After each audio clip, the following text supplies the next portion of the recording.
Oke, hari ini kita akan bedah tuntas PSAK 223, standar akuntansi yang khusus mengatur tentang biaya pinjaman. Gimana sih dampaknya ke pembukuan kita? Langsung aja kita bahas. Nah, coba deh bayangin skenario ini. Perusahaan kalian mau bangun pabrik raksasa dan terpaksa pinjam dana besar-besaran ke bank. Proses pembangunannya makan waktu katakanlah 2 tahun. Selama 2 tahun itu, ya jelas dong argo bunga bank jalan terus dan jumlahnya pasti nggak main-main. Pertanyaannya, bunga yang kalian bayar ini apakah harus dicatat sebagai beban yang langsung motong laba tahun berjalan atau justru ditambahin ke harga perolehan si pabrik alias masuk ke nilai aset? Dilema inilah yang bakal dijawab tuntas sama PSAK 23.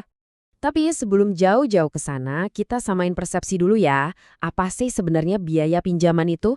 Atau bahasa Inggrisnya, borrowing costs. Kenyataannya, ini tuh bukan cuma soal bunga bulanan biasa. Biaya pinjaman mencakup semua biaya ekstra gara-gara kita pinjam dana. Termasuk di dalamnya beban bunga dari metode suku bunga efektif, beban keuangan kalau kalian pakai sewa pembiayaan atau finance lease, sampai ke selisih kurs dari pinjaman falas, ya asalkan selisih itu memang dihitung sebagai penyesuaian biaya bunga ya. Secara akuntansi, nasib biaya pinjaman ini cuma ada dua. Sederhananya gini, jalur pertama, dikapitalisasi. Artinya bunga pinjamannya kita tambahin ke nilai aset. Asetnya jadi kelihatan lebih mahal di neraca. Jalur kedua, dibebankan langsung. Kalau yang ini biayanya langsung masuk ke laporan laba rugi sebagai beban, yang pastinya bakal langsung menggerus profit kalian tahun itu juga. Terus milihnya gimana? Nah, PSAK 223 ini ngasih aturan main yang sangat ketat soal kapan kita harus pakai jalur pertama dan kapan terpaksa pakai jalur kedua. Kunci utama buat nentuin jalurnya ada pada konsep aset kualifikasian atau qualifying assets. Aset kualifikasian ini adalah aset yang secara natur memang butuh waktu substansial alias butuh waktu yang cukup lama sampai aset itu siap digunakan atau dijual. Jadi catat ya, poin krusialnya ada di durasi. Syarat mutlaknya adalah prosesnya harus memakan waktu yang panjang. Biar lebih kebayang, coba kita bandingin. Kalau perusahaan ngebangun pabrik atau bikin pembangkit listrik, atau misal tim IT kalian lagi develop perangkat lunak internal yang super kompleks, itu kan pasti butuh waktu berbulan-bulan atau bahkan bertahun-tahun. Nah, itu udah pasti masuk aset kualifikasian. Tapi beda ceritanya kalau kalian cuma produksi barang yang perputarannya cepat, atau sekedar beli aset yang langsung siap pakai hari itu juga, kayak beli mesin fotokopi gitu. Itu sama sekali bukan aset kualifikasian, karena nggak ada proses persiapan yang memakan waktu panjang. Dan disinilah letak aturan emas dari PSAK 223.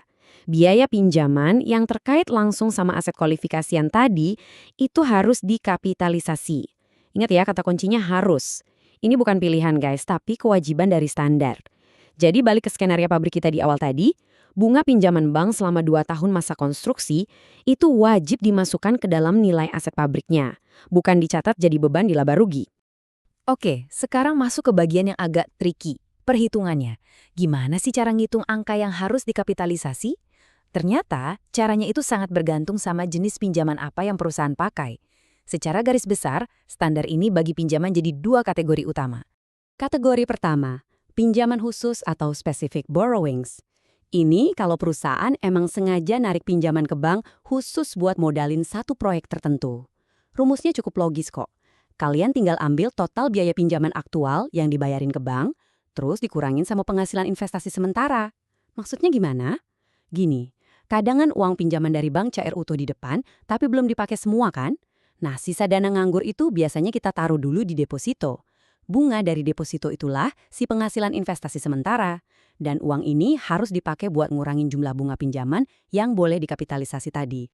Terus kategori kedua itu pinjaman umum atau general borrowings. Kasus ini terjadi kalau dana yang dipakai buat ngebangun aset itu asalnya dari campuran berbagai pinjaman perusahaan yang udah jadi satu di kas pusat. Karena dananya udah nyampur, kita nggak bisa nunjuk satu pinjaman spesifik dong. Makanya kita pakai yang namanya tingkat kapitalisasi atau capitalization rate. Ini tuh pada dasarnya tarif rata-rata tertimbang dari seluruh biaya pinjaman perusahaan. Kita tinggal pakai tarif rata-rata ini, lalu dikaliin sama total pengeluaran buat ngebangun aset tersebut. Pertanyaan selanjutnya, kapan persisnya argo kapitalisasi ini boleh mulai jalan? Jawabannya ada 3 syarat ketat yang harus kejadian barengan. Pertama, pengeluaran uang buat asetnya udah benar-benar terjadi. Kedua, biaya pinjamannya juga udah berjalan, argo banknya udah aktif. Dan yang ketiga, aktivitas pembangunan di lapangan emang lagi berlangsung. Kalau uangnya udah cair, bunga dari bank udah jalan, tapi tukangnya belum mulai ngerjain apa-apa, ya bunganya belum boleh dikapitalisasi. Tiga-tiganya wajib jalan bareng. Tapi gimana kalau ada kendala di tengah jalan? Nah, PSAK 223 juga ngatur yang namanya fase penangguhan atau suspension. Misalnya, di tengah konstruksi, proyek pabrik kalian terpaksa berhenti total dalam waktu yang lumayan lama, entah karena izin lingkungannya mandek atau mungkin ada demo pekerja besar-besaran. Selama proyek itu berhenti total, proses kapitalisasi bunga juga wajib di-pause, ditangguhkan. Jadi selama masa berhenti itu, bunga bank yang tetap jalan, mau nggak mau harus dicatat sebagai beban biasa langsung menghantam laba rugi kalian. Dan akhirnya, kita masuk ke fase penghentian atau cessation. Kapitalisasi itu otomatis berhenti total, permanen, begitu aktivitas utama pembangunan secara substansial udah selesai. Artinya, kalau wujud fisik pabriknya udah beres dan secara teknis udah siap dipakai atau siap dijual, kapitalisasinya stop. Walaupun mungkin peresmian potong pitanya baru tahun depan, tapi begitu asetnya secara substansial udah siap pakai, saat itu juga argo kapitalisasi bunga harus dihentikan. Pastinya biar orang yang baca laporan keuangan nggak bingung lihat nilai aset kok bisa bengkak gitu, perusahaan wajib banget melakukan pengungkapan alias disclosure. Harus ditulis dengan jelas dan transparan di catatan atas laporan keuangan. Berapa sih total biaya pinjaman yang dikapitalisasi tahun ini? Dan kalau pakai pinjaman umum, berapa tingkat kapitalisasi yang dipakai? Transparansi ini benar-benar krusial biar investor sama analis ngerti perhitungan di balik nilai aset kalian. Jadi, kesimpulannya biaya pinjaman buat aset jangka panjang itu adalah bagian sah dari harga aset itu sendiri, bukan cuma sekedar beban numpang lewat. Tapi, coba deh kalian pikirin sejenak. Kalau proyek raksasa perusahaan kalian tiba-tiba mangkrak, berhenti total selama 1 tahun penuh karena ada krisis yang di luar dugaan, kebayang nggak sih seberapa hancurnya laporan laba rugi kalian tahun itu gara-gara beban bunga yang raksasa tadi tiba-tiba nggak bisa dikapitalisasi dan langsung menggerus profit?